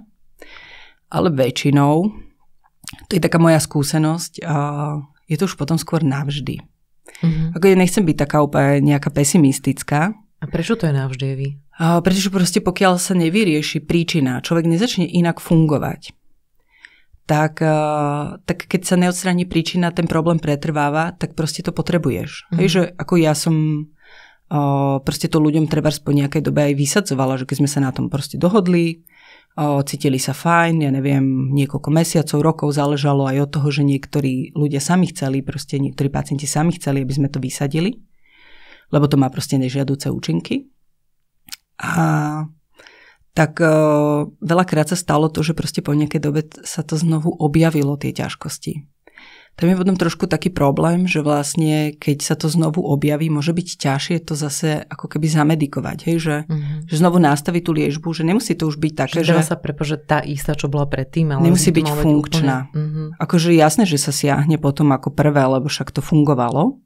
Aj ten človek to proste je na to už ako keby vie, že čo to s ním robí, že trebárs nemá nejaké nežiaduce účinky, s ktorými by nevedel fungovať a tak ďalej, čiže samozrejme, že sa potom siahne.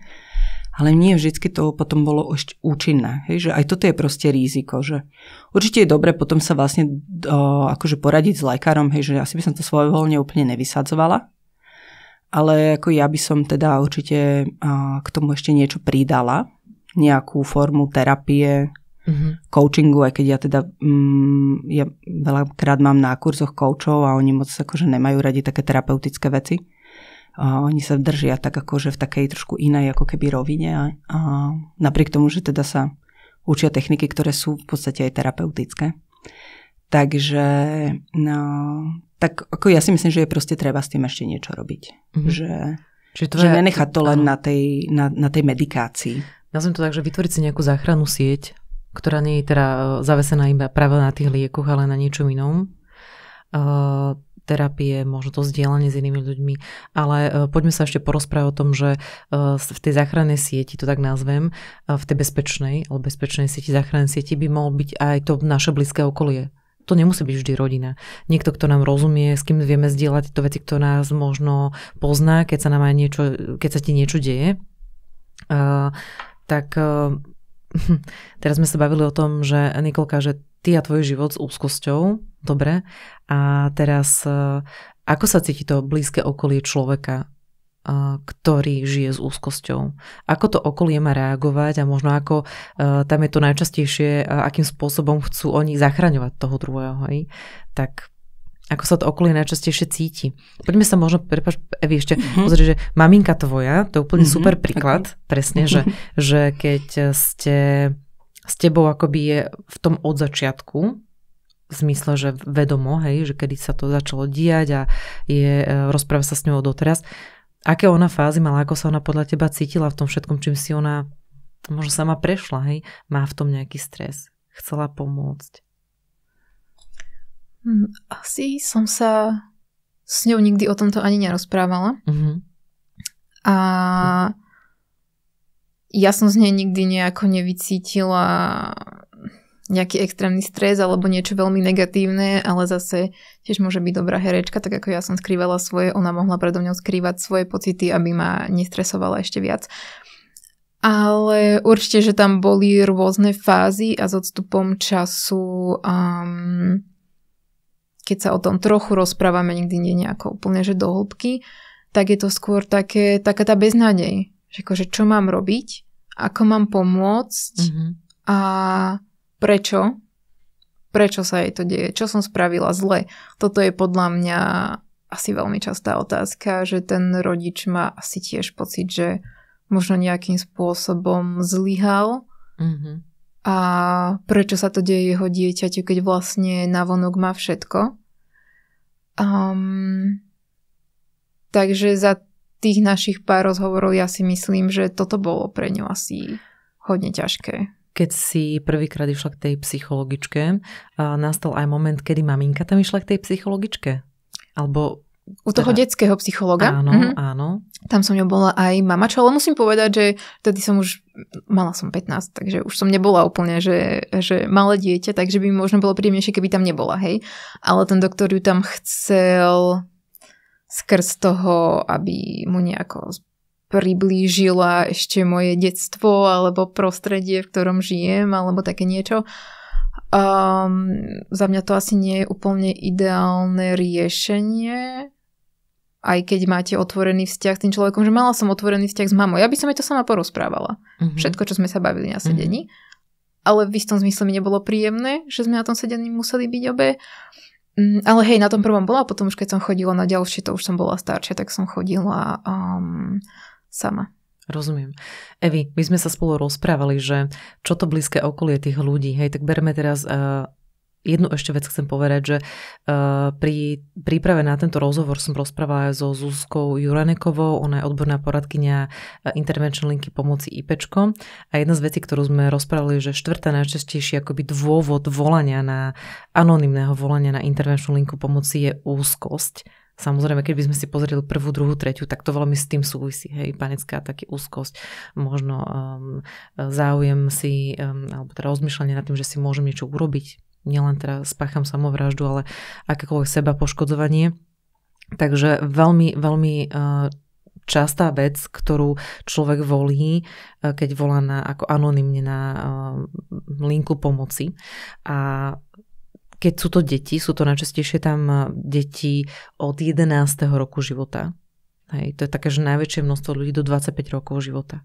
Takže je to ako vec, kedy je to, že dieťa ešte si chce pomôcť a možno sa aj doma niekomu zverí, ale čo v prípade, keď má či 11 alebo 15 rokov a ide za tým odborníkom, mal by alebo nemal by rodič ísť taktiež za odborníkom? Možno nielen s tým dieťaťom, ale možno ako keby sám sa ísť poradiť, pomôcť, ako on sa môže čo najlepšie správať.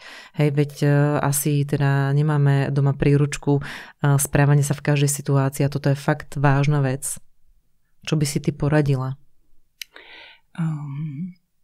Rozmýšľam, že ako vlastne ti na toto nejak odpovedať, že možno nepôjdem priamo k tomu, čo sa pýtaš, že ja by som sa najskôr chytila možno toho, čo Nikolka hovorila, že vlastne si myslím, že to úplne nie ako, že OK, že tá mama tam sedí, že by to malo byť oddelené.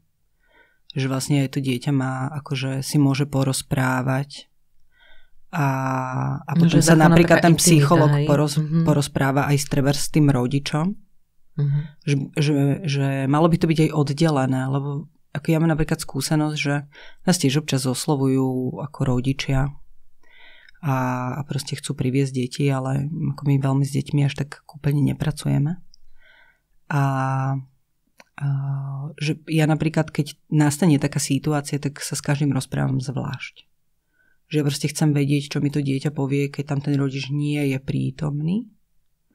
A čo mi povie ten rodič, keď tamto dieťa nie je prítomné. A potom samozrejme je zaujímavé aj to, aká je tá interakcia medzi nimi, že určite. Čiže myslím si, že je vlastne akože že v takomto prípade, a hlavne keď už človek má 15, tak by možno, pokiaľ teda nájde tú odvahu, tak mal poprosiť toho psychológa, keď už teda mu to nedojde. Išla by som teda inám, ale minimálne by som asi poprosila, že či tam môžem byť sama. Že aby som mala aj nejaký taký ako keby svoj priestor, že to je podľa mňa je to dôležité. A keď si sa pýtala, že či by vlastne tí blízky mali chodiť, no myslím si, že je to fajn, že aby aj oni mali nejaké informácie, aby vedeli, že čo sa deje, lebo tiež vlastne sa častokrát akože cítia, tak ako Nikolka povedala, že vlastne cítia takú ako keby možno aj bezmocnosť, že nevedia, že vlastne čo majú robiť v tej situácii, ako zareagovať. Asi tiež možno majú strach napríklad. Hej, že majú teda, väčšinou býva taká tá tendencia, že keď niečo sa deje nejakému nášmu blízkemu, tak akože chceme mu nejakým spôsobom pomôcť, ale že potrebujeme vedieť aj, že čo je vlastne tá pomoc. Prepáč, ťa preuším, že čo je podľa teba najčastejšie taká tá neužitočná pomoc a podpora, hoci z lásky, ako keby? Ako viem si predstaviť, že keď je človek ako v takom neúplne dobrom rozpoložení, tak takéto, že ten druhý je vlastne, to nazvem, že vlezlý. Že to asi není úplne užitočné, samozrejme, že nejaké také... Že nevyžiadaná rada napríklad? A hej, alebo že možno niekedy je nepríjemné aj takéto, Češi to nazývajú, že opečovávanie, že taká prílišná starostlivosť, že niekedy človek proste potrebuje aj taký možno svoj priestor. Ale skôr asi čokoľvek, čo vlastne... asi by to malo byť o takej komunikácii vlastne s tým, kto napríklad prežíva tú úzkosť, že čo je pre neho OK a čo už není OK a potom vlastne dodržiavať to. Že no, najlepšie sa toho človeka možno niekedy ako keby opýtať, že ja chápem, že on nebude možno vedieť, že čo mu pomôže, ale možno bude aspoň chcieť, aby tam ten druhý zostal. A že tam proste mu bude stačiť, že tam bude sedieť. Ticho sedieť napríklad, hej, že to nebude rozprávať alebo niečo, že aj toto môže byť fajn. Určite si myslím, že by bolo vhodné, že tak ako napríklad Nikolka si nachádzala nejaké informácie, takže vlastne aj to okolie by si mohlo nájsť nejaké informácie. Mohli by samozrejme sa ísť poradiť akože za nejakým psychológom alebo možno psychiatrom a tak ďalej. Tu ťa môžem prerušiť, že tuto vnímam tak, aby bolo jasné, že nielen ísť za psychologom, psychiatrom alebo nejakým terapeutom, za kým bol ten môj blízky a baviť sa o tom môjom blízkom, aby som ja pochopila len ten ako keby, lebo aj ten odborník by nemal vyzradiť to, hej, že čo ten blízky, akože tie príčiny a tak ďalej, ale že skôr ísť tam s tým, že ako sa ja ako blízky človek cítim v tom, cítim možno beznádej, možno cítim to, že strašne chcem pomôcť a ten druhý to odmieta, to je asi také najčastejšie si myslím, alebo že ja mu dávam rady a on proste to vôbec nepočúva, že ja som z toho sama skľúčená a ja sama môžem ako keby byť v takom nejakom kole.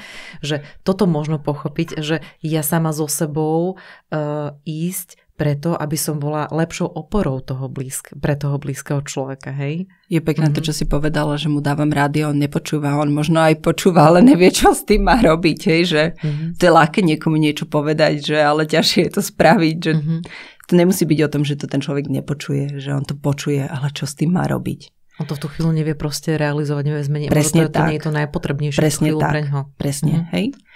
Čiže ja by som v tomto videla dve také roviny. Že jedna vec je tá informovanosť, že proste nájsť si nejaké informácie, aby tomu človek lepšie porozumel. Môže sa samozrejme na to opýtať kľudne možno aj toho psychológa, kam ten človek chodí, alebo psychiatra, alebo si to nájsť niekde inde. Samozrejme nie ako získavať informácie o zdravotnom stave, ale že proste že čo sa vlastne s ním deje, aby niečo porozprával. A že ako reagovať v nejakých situáciách, to zase môžu tí odborníci, že to nepatrí do toho lekárskeho tajomstva, keď sú to nejaké univerzálne veci, čiže to je v pohode. A potom tam môže byť, si viem predstaviť, je taká iná rovina, že ja začnem mať vlastne problém so sebou, lebo neviem, ako mám na to reagovať. A potom vlastne, aby som tú svoju frustráciu neprenášala ešte na toho druhého, tak aj môžem aj ja vyhľadať nejakú pomoc, aby som proste nie po tej technickej stránke, ale z takého toho vnútorného nastavenia, aby som vlastne vedela adekvátne zareagovať v tej situácii. Hej, by som sa napríklad nedostala do nejakej, ja to teraz nazvem, že panika, ale teraz to bude trošku v takom ako keby inom znení, hej, že nie, že mám tiež panický a tak, ale že robím paniku a stresujem okolo toho človeka. Ale to už je potom aj trošku o takej ako keby v práci možno na sebe, že ako zvládať stresové situácie a podobné veci. Hej. Čiže videla by som tam také dve roviny, že informovať sa, a potom pokiaľ to so mnou niečo robíš, čím sa neviem vysporiadať, tak vlastne aj toto trošku si nejak ošetriť, lebo inak to vlastne potom prenášame na toho druhého. Že keď jemu je zle a ja budem robiť tam paniku okolo neho a budem v strese a v napätí, no tak tomu veľmi nepomôžem.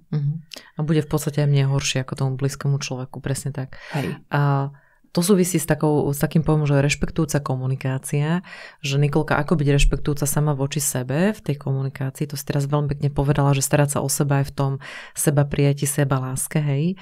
A byť rešpektujúca voči sebe znamená, že ja to aspoň tak vnímam, že povedať, že Evi, pozri, teraz sa mi niečo deje a ja potrebujem možno, že v kľude, neviem čo, ako to mám inak vyriešiť, že to je ako dávať nejakú slovnú hranicu, definovať tomu šokovanému okoliu možno, hej, že čo asi potrebuješ tú chvíľu minimálne a rešpektujúca komunikácia okolia smerom k tebe je možno presne ako sa cítiš. Je to taká jedna celkom zo správnych otázok, príjemných, ako sa cítiš práve teraz, Nikola, hej, že môžem ti nejak pomôcť? Napríklad. A chceš ako nejakú pomoc? Chceš nejakú pomoc? Výborné. Podľa mňa to by sme tiež mohli akože aj tým začať, že či to človek chce. No, dámy. Takže ako keby, jak z toho vieme von, asi to je taká veľmi ťažká otázka, na ktorú dnes neodpovieme, ale čo s tým robiť, to ste tu definovali, hej. Ísť k odborníkovi, zdieľanie možno s ľuďmi, ktorými zažili niečo veľmi podobné, alebo zažívajú teda niečo podobné, komunikácia, to si ty vlastne Evi povedala, hej, aj sama so sebou, sebaláska, ale komunikácia s tými blízkymi ľuďmi, skúšať, pokiaľ mi ten odborník nejaký nesadne, tak OK, proste ísť k niekomu ďalšiemu. Veľmi ťažko sa asi vyhľadávajú odborníci len tak, že ja neviem, nájdem na internete, možno pýtať si odporúčania. To je taký typ dávam. Hej, to si myslím, že to je ako fajn. Že skôr nejaké ako odporúčania, že to je asi lepšie, než že si niekoho nájdeš, ale verím tomu, že niekedy proste není ako keby iná cesta, že keď sú ľudia možno aj z nejakých akože menších miest alebo nejakých dedín, že tam není toho až toľko, tak... Dneska ale veľa vecí funguje už online. Existuje taká stránka, áno, kde si viete priamo, aj u nás na Slovensku, aj zahraničná, kde si viete vyklikať, prečo chcete tie terapie a vás to spáruje s odborníkom, ktorý by mohol práve vám sadnúť a je to online a je to perfektná vec, pretože mne sa často stáva, že za mňou prídu známi alebo kamaráti, že viem, že toto sa ti stalo, ku komu si chodila, alebo vieš mi dať nejaké odporúčanie. A môžem im povedať, že jedna mi nesadla a že druhá sa už tomu nevenuje, hej? A skončili sme. A teraz ja sa môžem snažiť hľadať niekoho im odporučiť, ale je to extrémne náročné. A ja som vlastne sama takto vyskúšala jedno sedenie, to som úplne zabudla. To bolo tiež fajn. Online. Niekoľko vieš aj názov tej stránky? HDP? Dáme to aj do popisu. To je úplne super. A potom, že keď si vravila, že možno človek z mesta, kde to bežne naprvu, alebo z dediny, z obce, alebo zároveň nechce to urobiť. Chce to urobiť najskôr anonymne, že porozprávať sa s niekým. Sú práve tie intervenčné linky pomoci úplne ideálne. Hej? Že dnes je taká doba, kde tá informovanosť už je lepšia ako pred tými, ja neviem, 14 rokmi, keď ty si vlastne mala 15 rokov a zavolať niekde a porozprávať sa minimálne je taká jednorázová, podľa mňa rýchla, účinná vec. A vidieť to na tej mladšej generácii, že tí si to vedia asi lepšie vyhľadávať a preto to vlastne využívajú viacej ako, teraz poviem, že ja mám 40 rokov a keď som sa hľadala v tej tabulke, keď mi Zuzka z intervenčnej linky pomoci z IPčka ukazovala, že koľko 40-ročných žien volá na tú linku pomoci, tak je nás minimum, hej, percentuálne oproti tým mladým ľuďom a naozaj mladým, že tam bolo dokonca prvý, že 6-ročný, hej, takže kto schytí ten telefón, tak to je úplne perfektné, že my by sme sa možno mali menej báť a využívať aj veci, ktoré sme doteraz nevyužívali. Tá mladá generácia to používa, ale zase je to anonymné častokrát. Hej, že tá anonymita robí jednu zase vec, čo si ja myslím, je, že OK, ale nerieši práve tú, ako komunikovať s tými blízkymi, že to je len taká, že rýchla pomoc, jednorázová, intervenčná, preto sa to volá intervenčná linka pomoci, že tak Evi, zavolala by si niekedy na intervenčnú linku pomoci? Máš tým skúsenosť? Volal niekto blízky v tvojom živote? Alebo tí ľudia, ktorí vlastne chodili k tebe, majú takú skúsenosť? Ešte ja neviem, ako funguje vlastne tá intervenčná linka tu, že to by asi teda Zuzka, ktorá tu nie je, vedela lepšie porozprávať. Ja by som, akože keď som ja robila v ambulancii, teda ja by som chcela povedať, že som robila v Čechách, že tam trošku ten systém možno ešte vtedy inak fungoval, ako funguje, možno, že dneska už je to tu také podobné ako tam, ale že vlastne tá intervenčná linka vždycky už bola taká ako keby posledná inštancia, lebo inak sa tam tí ľudia na tej intervenčnej linke môžu aj zblázniť, že neviem, akože oni ako to tu majú, že určite by som, že brala by som to, že pokiaľ teda už fakt nič iné, tak zavolám tam, ale že by som možno skôr ako keby hľadala to nejak po vlastnej ose, že... Osobne, chceš povedať? Nie, že skúsila by som možno najskôr niečo ako keby vyhľadať možno na internete a že až vlastne by som išla toto ako keby, že dobre ako možnosť, ale nie ako prvá možnosť.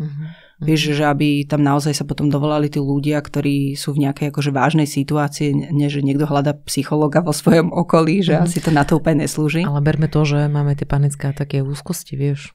Hej, ale tiež je to o tom, že proste, že máš nejaký ako keby prvý, že dám ti taký ako príklad, hej, že proste samozrejme, že keď boli nejaké ako také sebevražedné stavy, tak to sme brali v ambulancii oveľa vážnejšie. Ale ambulancia není úplne akútne pracovisko. Hej, že proste tam sú nejaké termíny, nevždycky sa to dá urobiť tak, že dokážeš tomu človeku proste poskytnúť to, čo potrebuje hneď, lebo k tomu ambulancia úplne neslúži. A ja teda vždycky sme sa snažili, že aby ten človek dostal čo najskôr termín. Hej? Ale mám takú skúsenosť, že proste my sme tam robili, čo sa dalo a potom ten človek prišiel a povedal, že on má tie sebevražedné stavy už pol roka.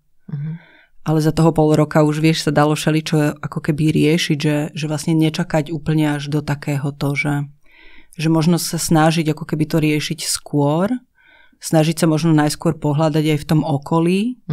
Možno keď existujú takéto proste tie internetové stránky, tak išla by som cez to a že vlastne na tú intervenčnú linku, neviem, či to hovorím dobre, by som volala naozaj v nejakom akutnom prípade. Že kedy naozaj už je to také, že fakt neviem čo s tým, nepodarilo sa mi to nejak vyriešiť.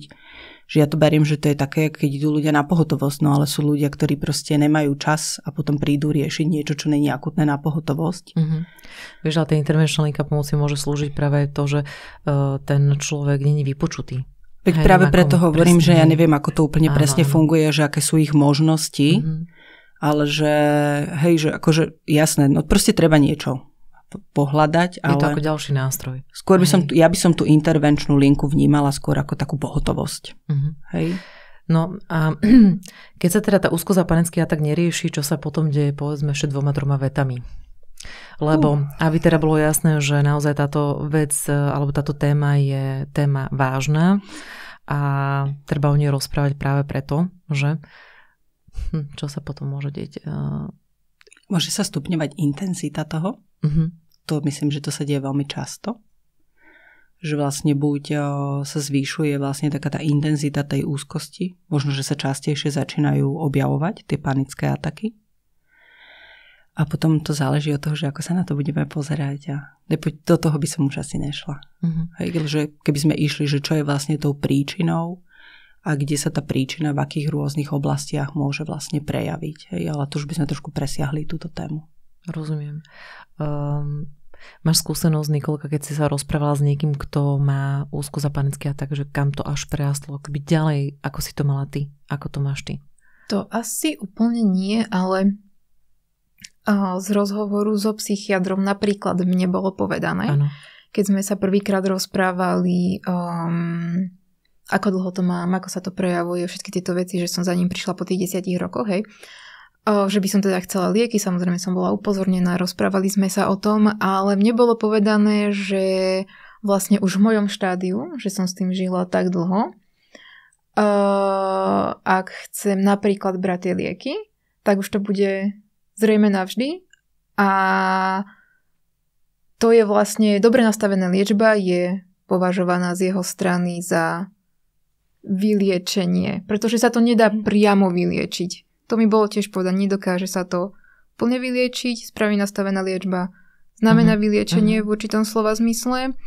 Niektorí ľudia berú lieky určité obdobie, potom ich prestanú brať, už sa to nevráti, alebo ich prestanú brať, vráti sa to a majú to také pomiešané, ale mne bolo práve povedané, že tým, že už to mám tak dlho, pravdepodobnosť, že by som vysadila lieky a už o tom nikdy nepočula, alebo by to proste úplne odišlo, prakticky neexistuje.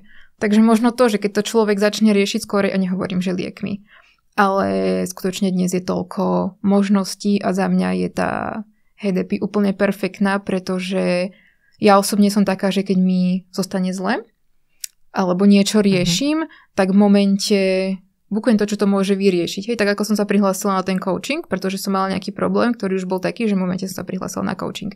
A toto dostanete panický atak. Keby tá stránka existovala v tej dobe, naklikám si to, mám sedenie a viem, že ma čaká nejaký bod, kedy to môžem začať riešiť. Rozumiem.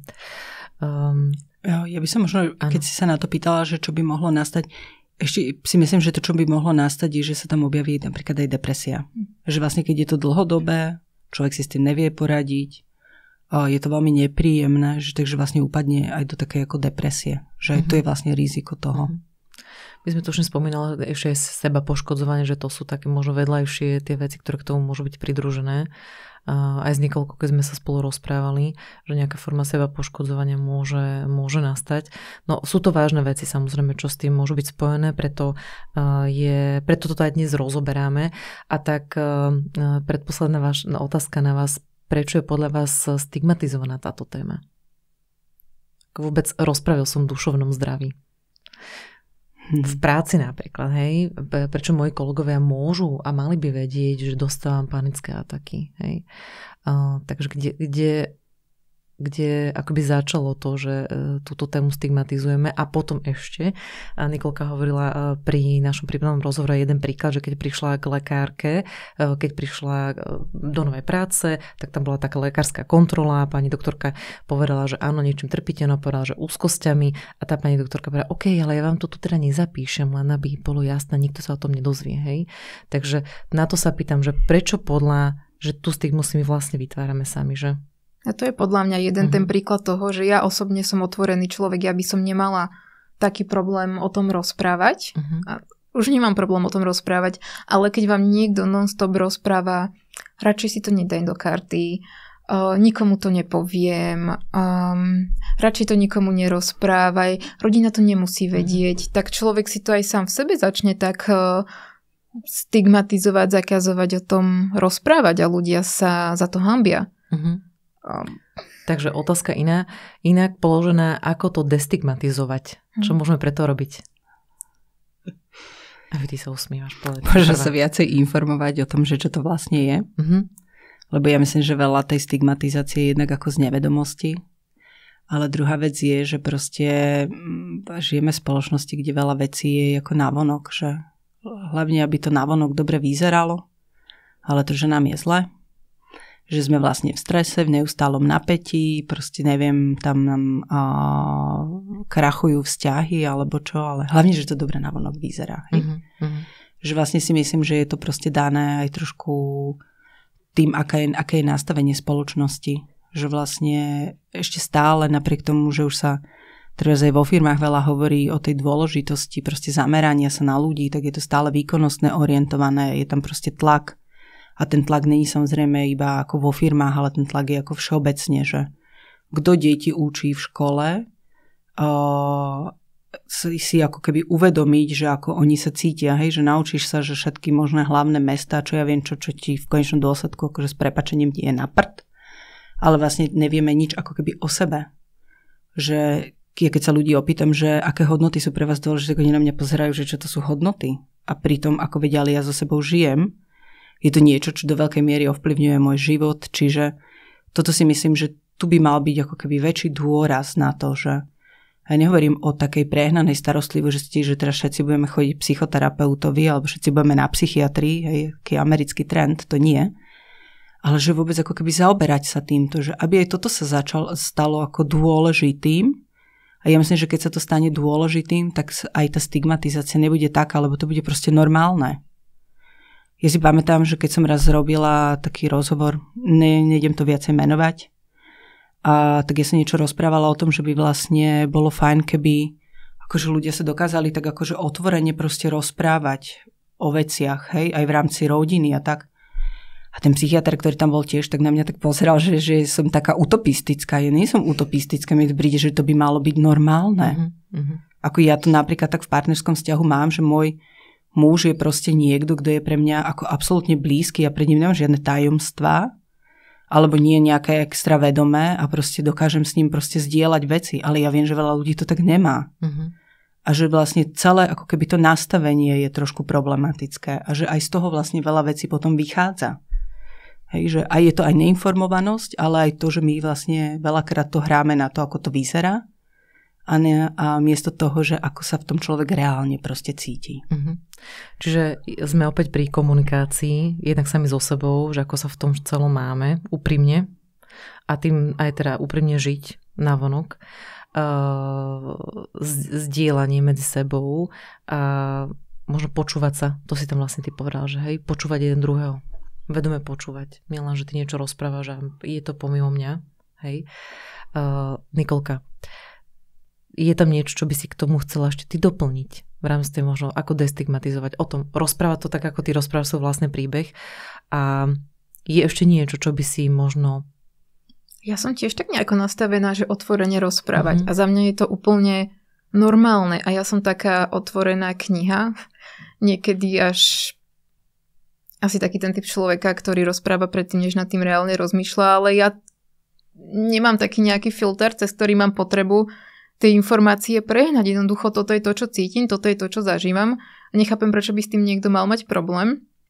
Ale podľa mňa je to aj tým, v čom žijeme. Že asi všetky tri žijeme v takých tých kruhoch a v týchto témach a máme toho toľko zažitého alebo napočúvaného, prečítaného, že to vnímame inak ako ostatní ľudia, podľa mňa. Mne to príde úplne normálne, ale chápem, že niekomu, kto počuje slovo panická porucha alebo psychická porucha všeobecne prvýkrát, tak mu to príde úplne zvláštne a nevie, čo má robiť. Takže fakt o tom rozprávať, nech aj ľudia, ktorí nejako odmietajú prijať to, že v tomto svete takéto niečo je.